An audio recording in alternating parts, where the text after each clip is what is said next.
Like करें, subscribe करें और घंटी को दबा दें ताकि हमारे हर नई आने वाली वीडियोस की नोटिफिकेशन आप तक पहुंचती रहे। Thank you.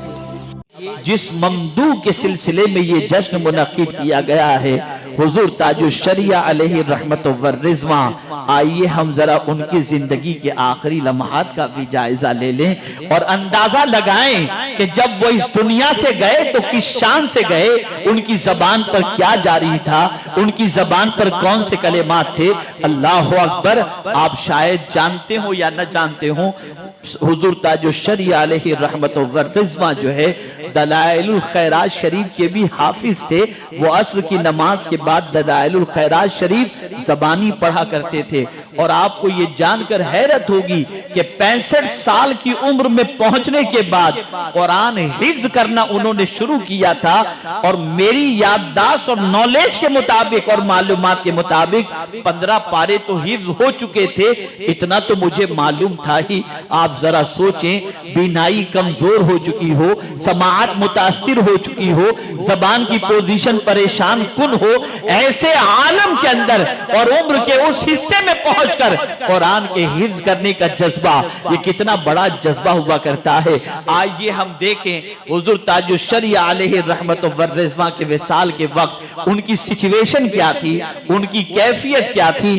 तो अल्लाह अकबर। यहां एक बात मैं अर्ज कर दूं, शायद कुछ लोगों को बुरा भी लगे और शायद कुछ लोग मेरे सिलसिले में प्रोपेगेंडा भी करें, लेकिन मैं उससे बेनियाज होकर के कुछ बात अर्ज कर देता हूं। और वो ये है कि कुछ लोग ताजुश शरिया की शख्सियत को मनवाने के लिए उनकी नमाज जनाजा में शरीक होने वालों की तादाद पेश करते हैं। इतने लाख थे, इतने करोड़ थे। मैं कहता हूं किसी बुजुर्गी की अलामत ये नहीं है कि उसकी नमाज जनाजा में कितने लोग थे, ये अलामत नहीं है। अगर यही अलामत है तो मौला अली रदी अल्लाह ताला अन्हु की नमाज जनाजा में 7 लोग थे और एक रिवायत में कि 3 ही आदमी थे। आप कुरान और हदीस की रोशनी में देखो। मेरा यह कहना नहीं है कि उनकी नमाज जनाजा के अंदर लाखों लोग शरीक थे तो इससे इनकार किया जा रहा हो, नहीं, हम खुद भी शरीक थे अल्हम्दुलिल्लाह।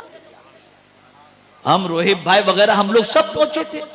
रात भर की बेदारी के बावजूद अल्हम्दुलिल्लाह नमाज जनाजा के अंदर शरीक होने की सआदत हमने भी हासिल की और लाखों का मजमा था, इससे कोई इनकार नहीं। लेकिन मजमे के जरिए शख्सियत को मत मनवाओ। मनवाना है तो कुरान और हदीस के जरिए मनवाओ। और कुरान और हदीस की रोशनी में आप देखें, हुजूर ताजुश शरिया अलैहि रहमत व रिज़वा का जब विसाल हुआ, वक्त कौन सा था और उनकी ज़बान पर आखिरी कलेमात क्या थे, इसे समझो।